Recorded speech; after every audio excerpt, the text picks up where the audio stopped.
Find the exact value of cosine of sine inverse of -4/5. To evaluate the exact value of this expression, we won't be able to use a calculator because most likely the calculator will give us an approximation or a decimal number. And still, we need to show our work. Every time we're dealing with an inverse function, we would rewrite it. In this case, we would rewrite sine inverse of -4/5 only. The output of an inverse function in this case is an angle, so we let this equal to theta and we rewrite it without the inverse to get sine of theta equals -4/5. Now, sine inverse is only defined in the first and the fourth quadrant, specifically from -pi/2 to pi/2. We will keep this restricted domain in mind. We have the ratio of sine of theta, which is -4/5, which is, in the language of the right triangle, this is the opposite over the hypotenuse. And so if we want to, we can put this right triangle in the fourth quadrant. Remember that we only put this right triangle in the first or the fourth quadrant because that is where sine inverse is defined. Since sine is negative, we would have to put it in the fourth quadrant.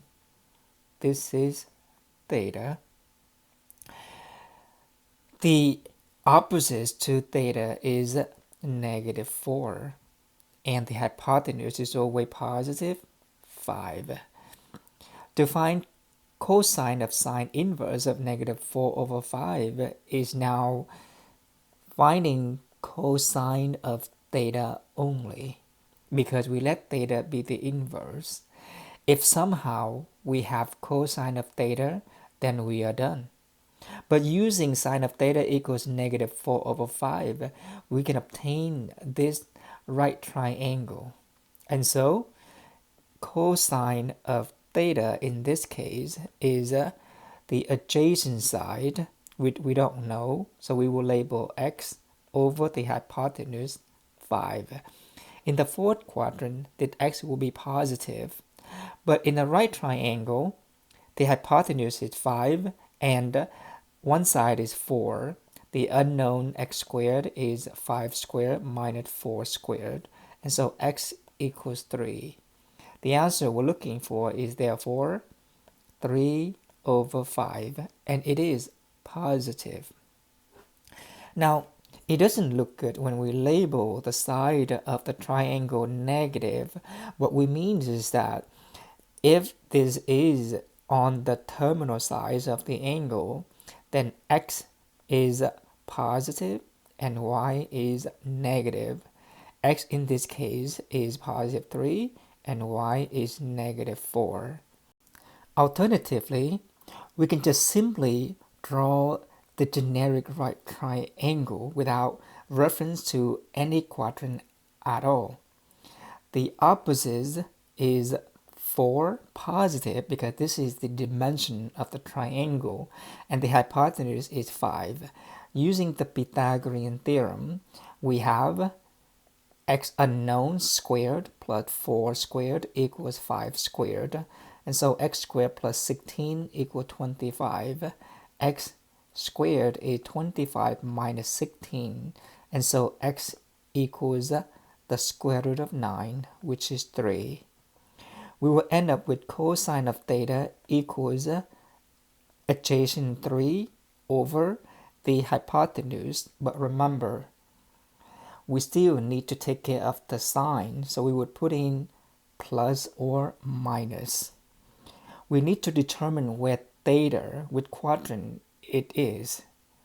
But with the restricted domain of sine inverse, we know that theta will be in the first or the fourth quadrant only. If sine is negative, then out of these two quadrants, we have to use quadrant 4. And in quadrant 4, cosine of theta is positive, so we will obtain the same answer. To evaluate cosecant of cosine inverse of 7 over 8, we first let cosine inverse of 7 over 8 equals to theta. And if we were to use cosine inverse, we have to restrict the domain in the first and the fourth quadrant only, from 0 to pi. The theme is that we rewrite the inverse without using the inverse function. If cosine inverse of 7 over 8 equals theta, then cosine of theta equals 7 over 8. If we let theta be cosine inverse of 7 over 8, then the given problem is now finding cosecant of theta. If we can find cosecant of theta, then we are done.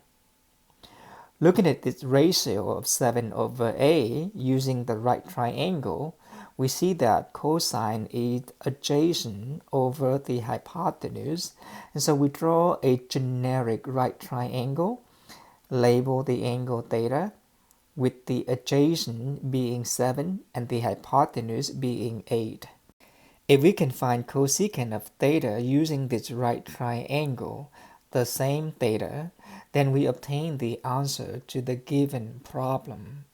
But cosecant of theta is the reciprocal of sine of theta, and to find sine of theta, we would need the opposite sides of the angle theta, so we need to solve this right triangle.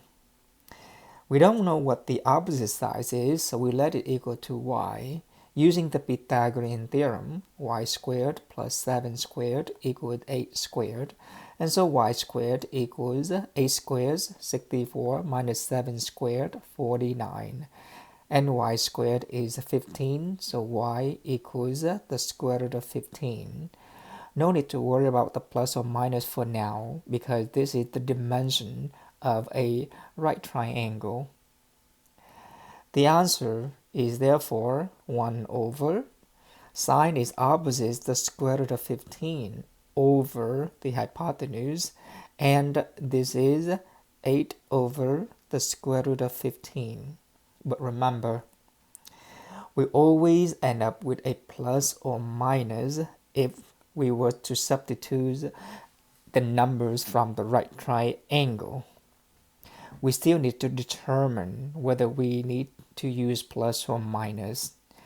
And since cosine inverse is given, theta had to be an angle in the first and the fourth quadrant only.